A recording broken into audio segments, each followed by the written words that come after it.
Sermões de São João Maria Vianney. O cura d'Ars. Não somos nada por nós mesmos. Sobre as tentações. As tentações são necessárias para que possamos perceber que não somos nada por nós mesmos. Santo Agostinho diz-nos que deveríamos agradecer a Deus tanto pelos pecados dos quais Ele nos preservou, como pelos pecados que Ele por caridade nos perdoou. Caso venhamos a cair nas ciladas do demônio, nós pensamos que somos capazes de nos levantarmos novamente, confiando muito mais nas nossas promessas e resoluções do que na força de Deus. Isto é uma grande verdade. Quando nós não temos nada do que nos envergonhar, quando todas as coisas estão correndo bem de acordo com os nossos desejos, nós ousamos pensar que nada poderia nos derrubar.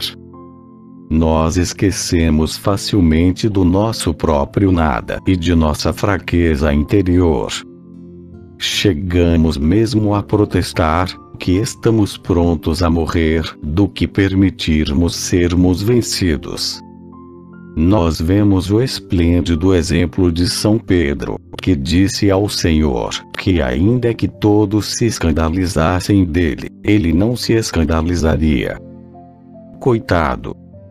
Para mostrar-lhe como o homem entregue às suas próprias forças, não é absolutamente nada, Deus fez uso, não de reis, príncipes ou armas, mas sim da voz de uma simples empregada na noite da prisão de Jesus, que confrontou Pedro com um monte de interrogações. E nesse momento, Pedro protesta dizendo que nem sequer conhecia o Senhor, e fez de contas que nem sabia do que ela estava falando. Para assegurar aos presentes, de um modo ainda mais veemente de que ele não conhecia Jesus, ele chegou mesmo a jurar: ó Senhor, o que não somos capazes de fazer quando nós estamos entregues a nós mesmos. Existem pessoas que fazem questão de dizer o quanto eles invejam os santos que fizeram grandes penitências. Eles chegam a acreditar que poderiam fazer o mesmo. Às vezes, quando lemos sobre a vida de alguns mártires, nós pensamos, estarmos prontos para sofrer tudo que eles sofreram por amor a Deus. Chegamos ao ponto de pensar: é um momento de sofrimento muito curto para a recompensa que vamos receber no céu. Mas o que faz Deus para nos ensinar a nos conhecermos, ou melhor, para reconhecermos que não somos absolutamente nada? Eis o que ele faz. Ele permite que o demônio se aproxime um pouquinho mais de nós. E nesse momento, veja o que acontece com os cristãos que há apenas uns minutos atrás invejavam aquele eremita que vive retirado no deserto, alimentando-se somente de ervas e raízes, e que fez a firme resolução de submeter seu corpo a duras penitências. Coitado! Uma leve dor de cabeça, a simples espetada de um espinho, o faz-se condoer todo por si próprio. Não importando quão grande e forte ele possa aparentar. Ele se aborrece, reclama da dor. Há poucos momentos atrás, estava disposto a fazer todas as penitências dos anacoretas, monges do deserto, e agora, o menor contratempo o faz cair no desespero. Agora vejamos esse outro cristão, que parece querer entregar toda a sua vida a Deus. Que possui um ardor que tormento algum poderia apagar. Um pequeno escândalo, uma palavra de calúnia, e até mesmo uma fria receptividade ou pequena injustiça cometida contra ele, uma gentileza retribuída com ingratidão, imediatamente desperta nele todos os sentimentos de ódio, vingança e descontentamento, a ponto de frequentemente, ele desejar nunca mais ver o seu próximo ou pelo menos tratá-lo de um modo frio, de forma a demonstrar o quanto aquela pessoa o ofendeu.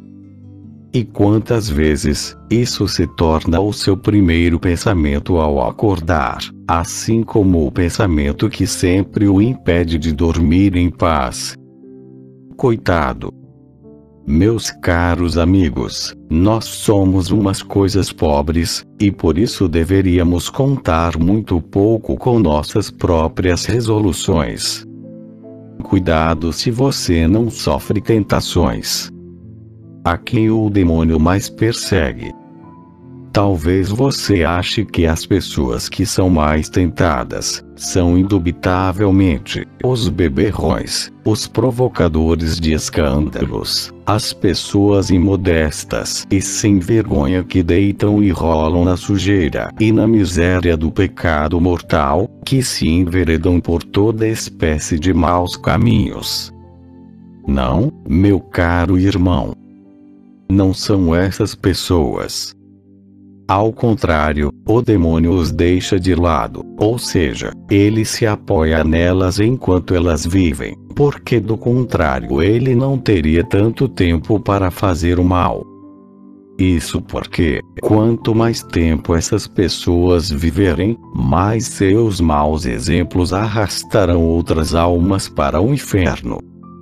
De fato, se o demônio tivesse perseguido esse velho companheiro obsceno e sem vergonha, ele teria encurtado a duração de sua vida em 15 ou 20 anos, de forma que ele não teria destruído a virgindade daquela garota ali, seduzindo-a para a inominável mira de suas indecências. Ele não teria novamente seduzido aquela mulher casada e nem ensinado suas más lições àqueles rapazinhos, que talvez as continue a praticar até o final de suas vidas. Se o demônio tivesse incitado a este ladrão ali na frente, a roubar em tudo quanto é ocasião, ele teria ido acabar na forca e não teria tempo para induzir seu vizinho a seguir seu mau exemplo. Se o demônio tivesse encorajado esse beberrão ali, a se embebedar incessantemente com vinho, ele já teria morrido há muito tempo atrás nas suas libertinagens, e não teria tempo de fazer com que outros seguissem seu mesmo caminho. Se o demônio tivesse tirado a vida deste músico ali, ou daquele organizador de bailes, ou daquele dono de cabaré, em algum tipo de tumulto ou assalto, ou em qualquer outra ocasião, quantas almas não seriam poupadas da danação eterna? Santo Agostinho nos ensina que o demônio não importuna muito essas pessoas. Pelo contrário, ele até as despreza e cospe sobre elas. Assim, você me perguntaria: então quem são as pessoas mais tentadas? São estas, meus caros amigos, observem-nas atentamente. As pessoas mais tentadas são aquelas que estão prontas, com a graça de Deus, a sacrificar tudo pela salvação de suas pobres almas, que renunciam a todas as coisas que a maioria das pessoas buscam ansiosamente. E não é um demônio só que as tenta, mas milhões de demônios procuram armar-lhe ciladas. Uma vez, São Francisco de Assis e todos os seus religiosos estavam reunidos numa área plana e aberta, onde eles tinham erguido algumas choupanas de palha buscando um meio de fazer com que todos fizessem penitências extraordinárias. São Francisco ordenou que fossem trazidos todos os instrumentos de penitência, e seus religiosos os trouxeram aos feixes. Nesse momento, havia um jovem homem a quem Deus concedeu a graça de poder ver o seu anjo da guarda.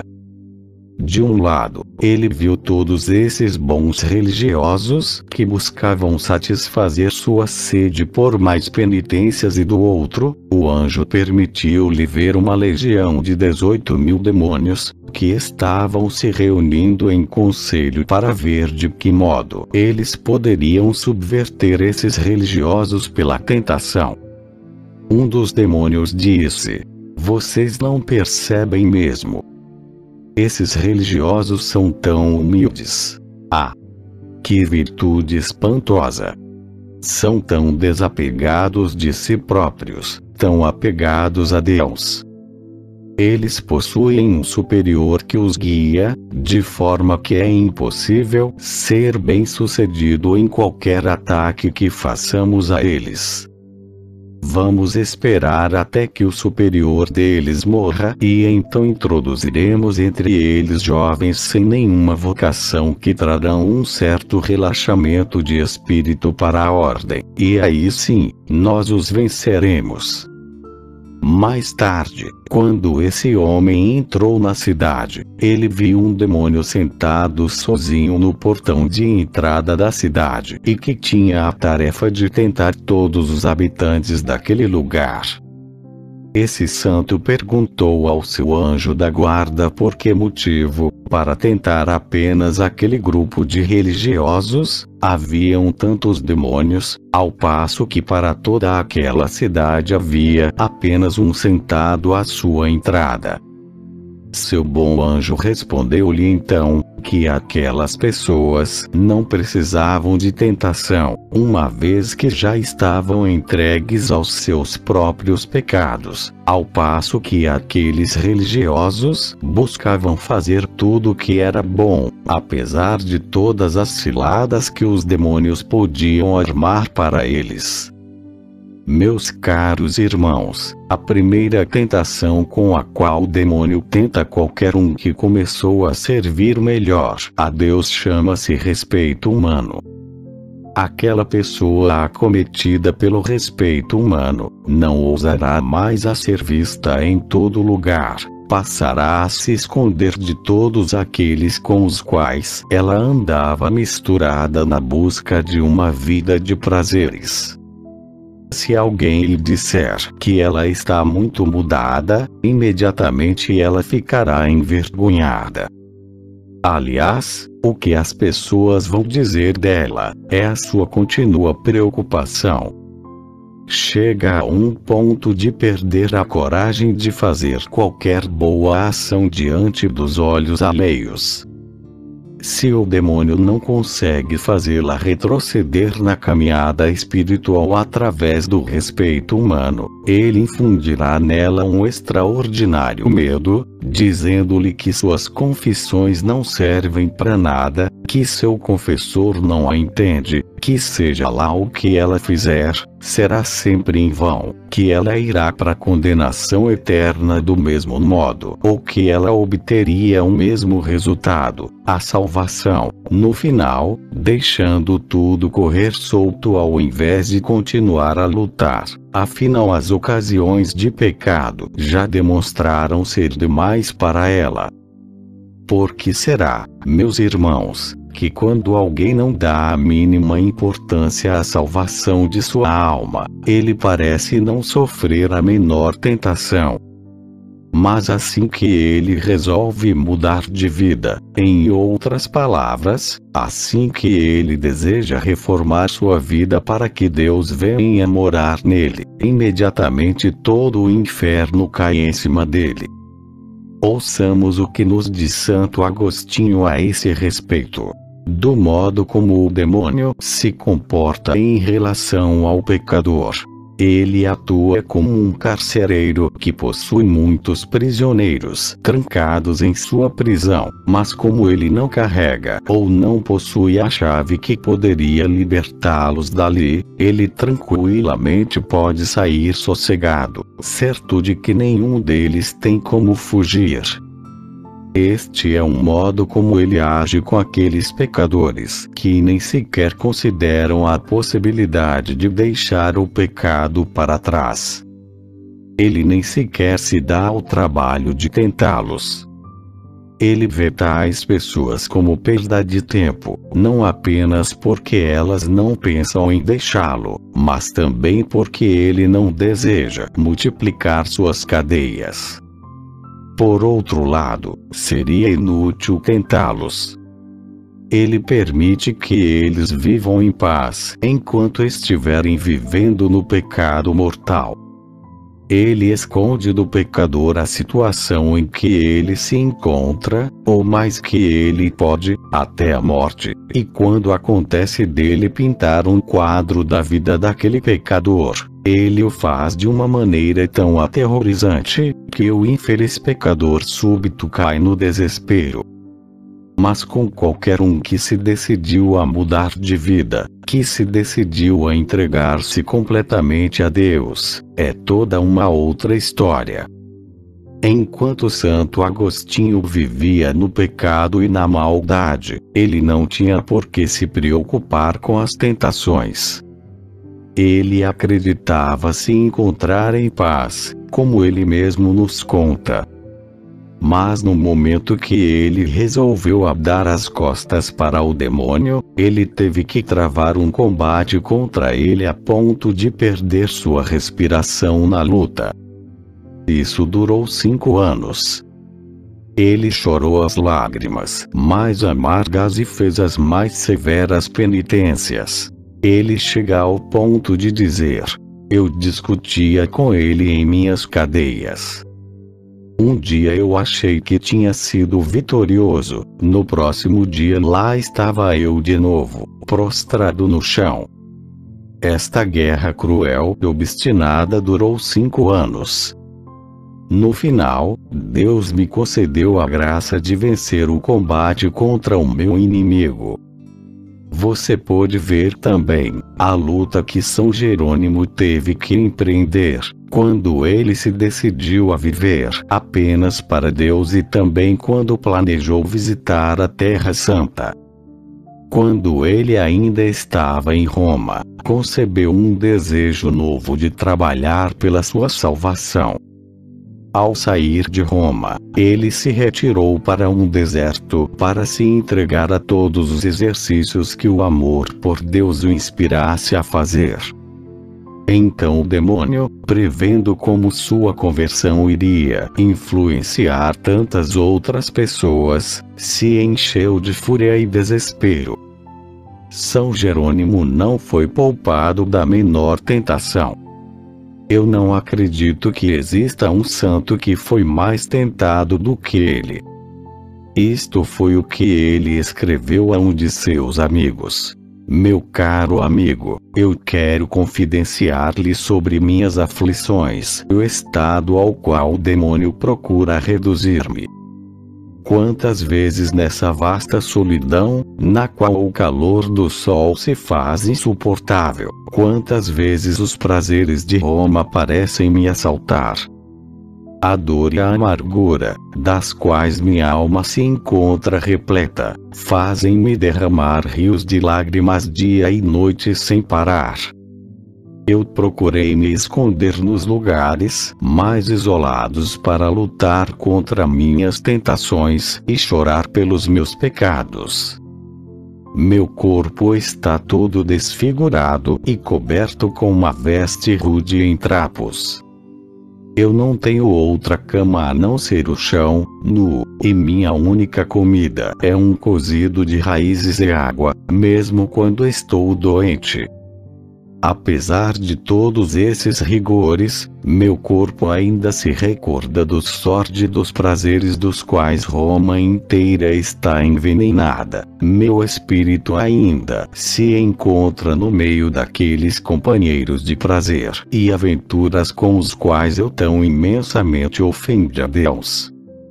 Nesse deserto, ao qual eu mesmo me condenei para evitar o inferno, junto dessas rochas sombrias, onde eu não tenho outra companhia, a não ser escorpiões e os animais selvagens, meu espírito ainda queima dentro do meu corpo morto, com um fogo de impurezas.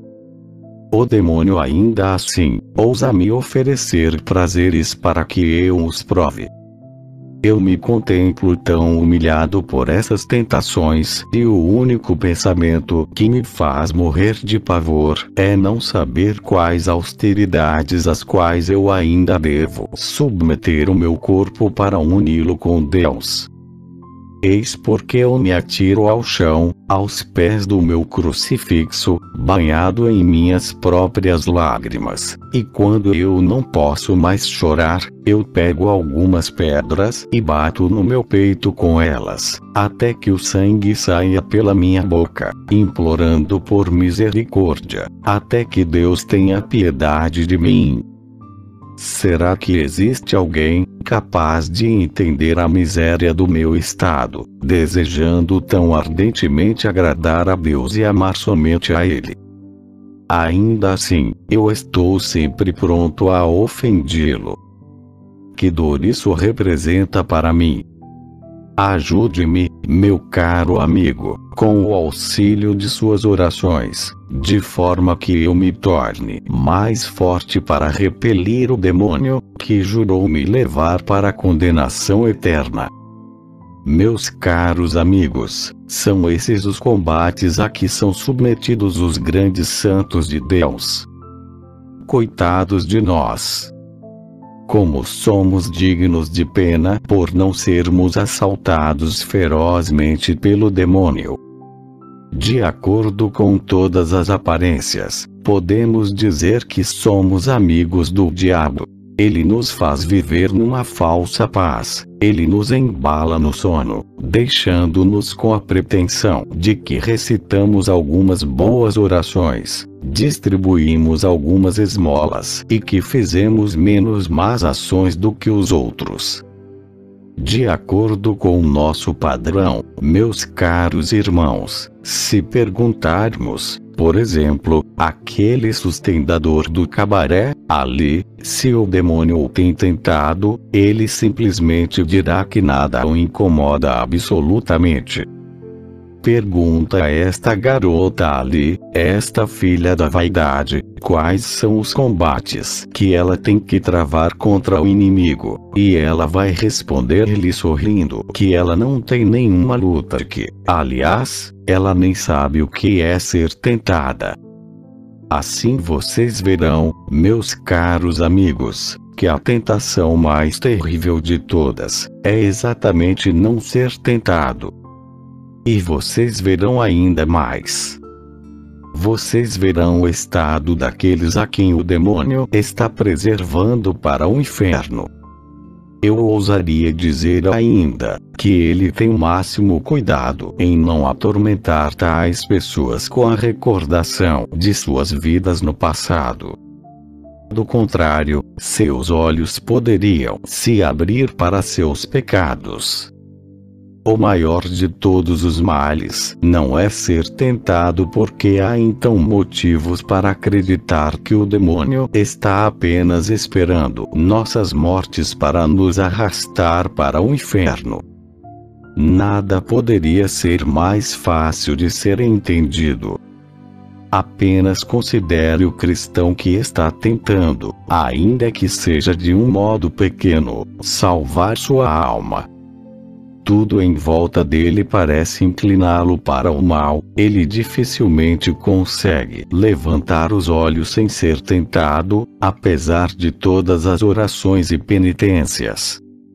E mesmo assim, um pecador empedernido, que passou uns 20 anos chafurdando na lama do pecado, ainda tem a coragem de dizer que não é tentado.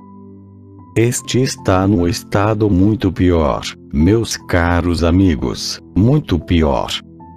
Isso é o que deveria fazer você tremer de pavor. Não saber o que são as tentações, Pois dizer que você não é tentado, é o mesmo que dizer que o demônio não existe ou que ele perdeu todo seu raio de ação sobre as almas cristãs. São Gregório nos diz: se você não sofre tentações é porque o demônio é seu amigo, seu líder e seu pastor. E ao permitir que você passe sua pobre vida na tranquilidade, no final de seus dias, ele lhe arrastará com todos os outros para as profundezas do abismo. Santo Agostinho diz-nos que a maior tentação é não sofrer tentações, pois isso apenas significa que uma pessoa assim é uma pessoa que foi rejeitada por Deus, abandonada por Deus, e deixada inteiramente à mercê de suas próprias paixões.